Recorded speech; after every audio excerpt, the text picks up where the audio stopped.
Yo, yo, yo, what is up, everybody? Chris here from Fake Sports News, X Rotation, however the flip you know me on these interwebs. And today I'm going to be bringing you guys our usually scheduled programming, of course, that being a recap of what happened during last week's matches. That, of course, being week 1 of stage 3 of the CDL,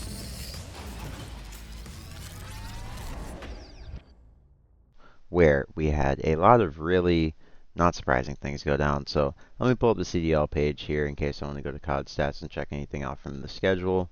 But yeah, pretty orderly week of matches. As you guys can see, I went 9 for 11, so had a pretty good week myself. But let's get into everything. Not a lot of, surprises here. So, sorry, I was just a little dried out.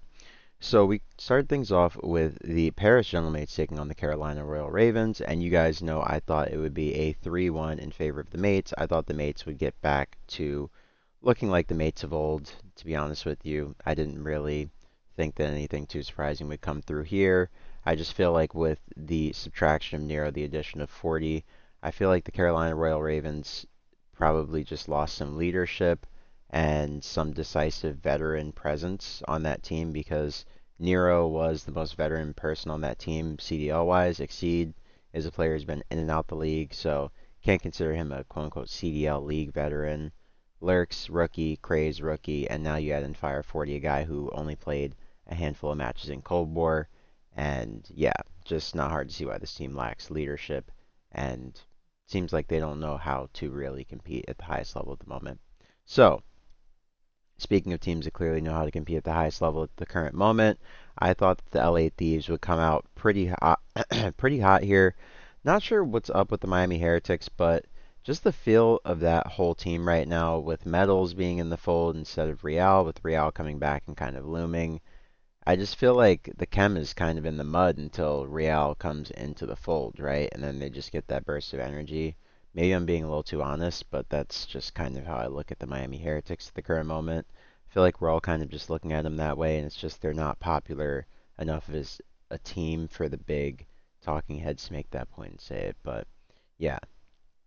Anyways, the LA Thieves, they looked like the LA Thieves in the series. I mean, the Colossus, they gave them absolute belt. Yeah, I mean, they just trounced the Miami Heretics in this one. The round 11 S&D was very, very respectable. If that went Miami's way, this probably goes 5, and who knows. But LA Thieves, they were able to wrangle them pretty early on, and then they never really looked back. So, speaking of people that wrangled the series pretty early on and never looked back, Vancouver Surge, they took control of this gridlock HP in the map 1. It was insane. 249 to 250. They started the comeback down 225, I believe, to 249. So, yeah, amazing hold from them. TJ went absolutely nuts. Then you had Gwyn also, who went on a 15 spree. So, definitely a fun map.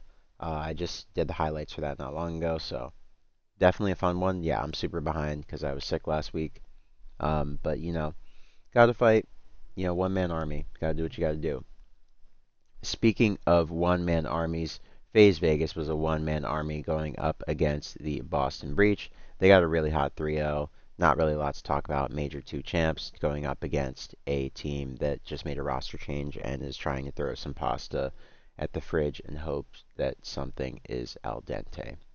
So, speaking of teams throwing stuff at the fridge, hoping that something is al dente, we had the Riyadh Falcons taking on the Toronto Koi. And much like the Miami Heretics, it just seems like yet another example of a CDL team just not appreciating the importance of human chemistry in the formation of these rosters. You can't just bring a guy into the fold, have him sitting there, be like, hey, brother, your spot's dangling, and then expect for his teammates and everyone else to not feel somewhat insecure on the other side of that, right? It's just a little bit delulu.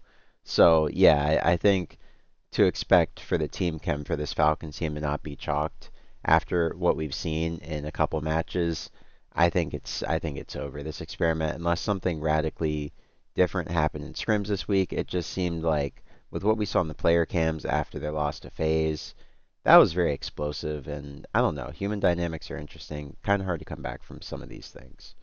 So, speaking of things that are hard to come back from, we had Heart Attack G2 not giving anyone any heart attacks. They just lost 3-1 to the Paris General Mates. The Mates, I mean, they got a pretty decisive win here. They definitely looked like the better team between G2 and themselves. And yeah, honestly, I'm not sure what's going on with G2. They've been on a real downward skid as of late. They've had some difficult competition, yes, but they've also just not been playing up to the standard that we've come to expect from them in a lot of key matchups. Like their series against Thieves, the last series we saw from them, they got belted. They lost to the Vancouver Surge with a 3-0. Then they lost to the Mates with a 3-1. So, yeah, 250 to 157, round 11, close. They won the Scar map too, which you expect. They're a great Scar team. Sake is pretty close. So, not a terrible showing against Mates, but Mates are definitely not like, I would say, S plus tier right now. They're like A tier. So, if you're G2, you want to be definitely winning and pushing game fives against teams like Mates. They're looking somewhat vulnerable, but still top tier. So, speaking of teams that are looking somewhat vulnerable but still top tier, we had the Vancouver Surge taking on the Carolina Royal Ravens. You guys can see I thought that with Nero in the mix, that the Vancouver Surge would prevail, and prevail they indeed did. So let's see how it came to fruition.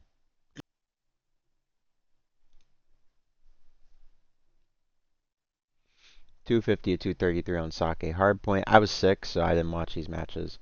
6-1 Fringe S&D. Ravens rebounded. 3-2 Scar Overload. Beautiful. Fire 41.56 on Gridlock HP. Wow. Leadership. Hashtag leadership. And this is where it all fell apart. Plaza 8 HP. Plaza S&D. Gwyn dropped 9 and 1. God damn. Okay, well that makes sense. But respectable showing for them. Respectable showing for the Carolina Royal Ravens, Carolina Neros, whatever the hell we'll call them this week. I mean, it looked good, so can't be too upset at that. Speaking of things that you can be upset at, though, the Boston Breach. You can definitely be upset at those guys. They are cooked beyond belief. Stick a fork in them, and Gordon Ramsay will definitely not shout obscenities at you. So, yeah, those brothers are done. I mean, 3-1 from Koi. Kips and them just gave him an epic, epic belt. I did watch Sunday's matches, so yeah, that one was not pretty. Faze versus Riyadh, yikes is the word of that one. In summation, all you can say is, the Bulldogs doing his thing, but the Falcons look hopelessly broken. 250, 158, 6-2. They brought it back in the Fringe S&D. They looked good here. 5-4 on the Overload on Scar. And then a 9-point Scar HP where Kiz dropped 44 for the L. You just got to feel for the Bulldog, and you just got to wonder what in the heli is going on over at that Riyadh Falcons camp, ladies and gents. So, speaking of what in the heli is going on at different camps, we had C9 New York taking on Optic Texas, and they did actually take a map, which was kind of interesting. They took a round 11 on Fringe S&D, but this is kind of what you expect. New map, not sure what to expect. Map 1, Colossus HP. It's funny that Hook was not included in the top 10 player list by Nameless, I believe, and then he dropped 40 in the lone match he played this entire week. Kind of crazy, right? Something that a top 10 player in the world would do, but I don't know. So, yeah, Gridlock HP, 250, 210. So C9's definitely improving. They're definitely improving.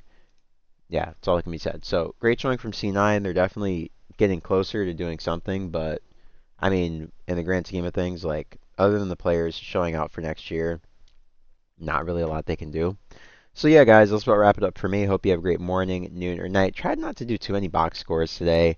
Just wasn't feeling like a box score day. I've been doing highlights and stuff. I just don't have that kind of like bandwidth to give to it right now, and it just felt redundant since the week was so like nothing. Like the matchups were so eh. So yeah, catch you guys on the next one. Hope you have a great morning, noon, or night. Like I always say, if you enjoyed this, be sure to like, comment, subscribe, share it with someone who you think also might enjoy it. And I'll catch you guys on the next one. This is Chris from Fake Sports News. Expectation out. Ever flip, you know me, these interwebs. And I'll see you guys on the next one. Peace.